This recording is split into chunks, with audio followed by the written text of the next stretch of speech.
ова издание. Утре средба Заев Мицковски. Ке се доближат и до договор за законот за јавно обвинителство. Во САД пак демократите пред ново соочување на третата председателска дебата. Бахамите по ураганот Дориан. Каква е состојбата сега? Останете со нас. Поздрав од Вашингтон. Ова е ТВ журналот Newsflash на Гласот на Америка на македонски. Јас сум Милена Ѓоргиевска. Лидери на терористички организации никогаш не треба да бидат пуштени на мировни разговори во САД. Реагираа законодавци од двете партии, откако викендов беа откажани планираните преговори со Талибан и афганистанскиот председател Ашраф Гани. Еве ги вестите.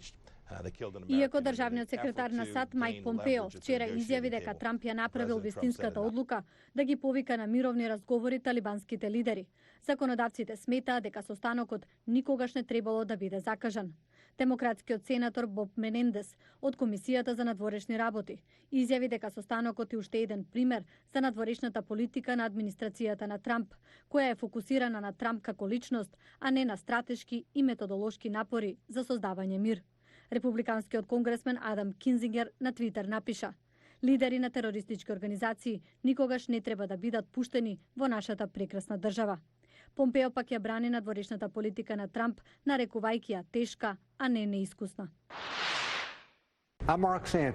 Поранешниот конгресмен Марк Санфорд објави дека ќе го предизвика Трамп во прелиминарните избори на Републиканската партија. Санфорд е трет републиканец што објави кандидатура за председател, приклучувајќи се на поранешниот конгресмен Џо Волш, републиканец од Илинојс, и поранешниот гувернер на Масачусетс Бил Велт. Председателот утринава реагираше на веста преку Твитер, потсетувајќи на вонбрачната афера на Санфорд додека бил гувернер на Јужна Каролина и на неговите обиди да се врати во политиката.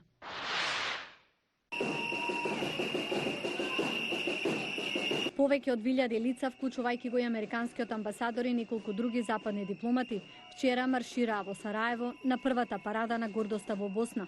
На маршот имаше речиси исто толку припадници на полицијата и други безбедносни сили, колку што имаше и учесници, откако конзервативните муслимани и други религиозни групи побараа маршот да биде откажан. Учесниците го вееа универзалното знаме со боите на виножитото.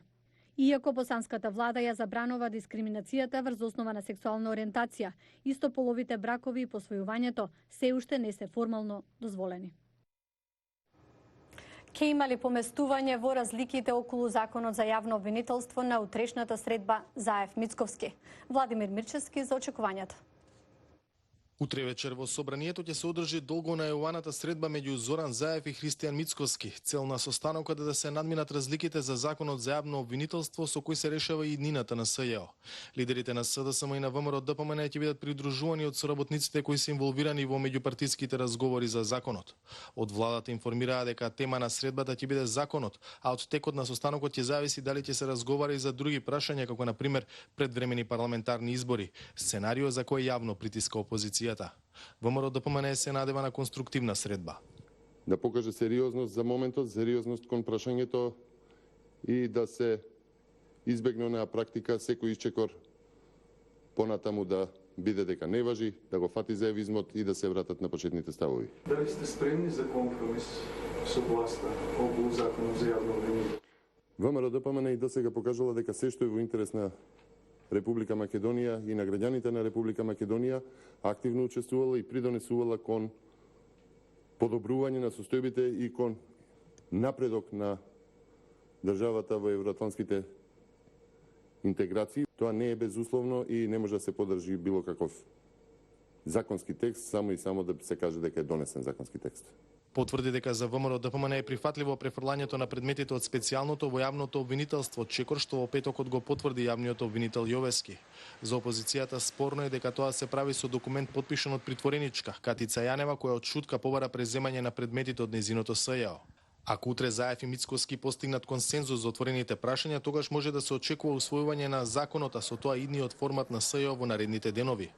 Ова прашање заедно со справувањето со актуелниот случај на висока корупција се клучни за согласноста на одредени земји членки на Унијата за Македонија во октомври да добие датум за старт на преговори за членство. За Гласот на Америка од Скопје, Владимир Мирчевски. А само 10 кандидати се квалификуваа за председателската дебата в четврток во Хјустон, Тексас. Джим Мелоун има повеќе за промените во демократската трка. Поранешниот подпредседател на САД Џо Бајден е прв на листата на демократски кандидати кои се квалификуваа за престојната трета председателска дебата. Треба да ја вратиме државата на вистинскиот пат. Нема да биде доволно само да го поразиме Доналд Трамп. Мора повторно да го обединиме народот. За прв пат Бајден ќе биде на сцената заедно со главната ривалка, сенаторката од Масачусетс Елизабет Ворен. Таа се искачува на анкетните листи, ветувајќи големи промени во државата. Козметика на регулативата нема да помогне. Мора да направиме голема структурна промена. Во дебатата ќе учествува и сенаторот од Вермонт Берни Сандерс, кој е конкуренција за местото на Ворен веднаш зад Бајден. Не зборуваме за утопија. Зборуваме за нација што ќе живее со дигнитет, што ќе биде безбедна. Тоа ќе го постигнеме заедно. За учество во септемвриската дебата се квалификува и сенаторката од Калифорнија Камала Харис, градоначалникот од Индијана Пит Бутиџач, сенаторот од Њу Џерси Кори Букер, поранешниот конгресмен од Тексас Бето Рурк, сенаторката од Минесота Еми Клобучар, поранешниот секретар за одделот за домување и урбан развој Хулијан Кастро и предприемачот Ендру Јанг. Сенаторката од Њујорк Кирстен Гилибанд не успеа да се квалификува за оваа дебата. Кусо потоа реши да се повлече. Важно е да се препознае кога не е вистински момент за вас и на каков начин најдобро ќе може да изслужите на заедницата. Тешките стандарди за квалификација на дебатите се и начин за прочистување на демократската кандидатска листа, вели аналитичарот Дарел Вест.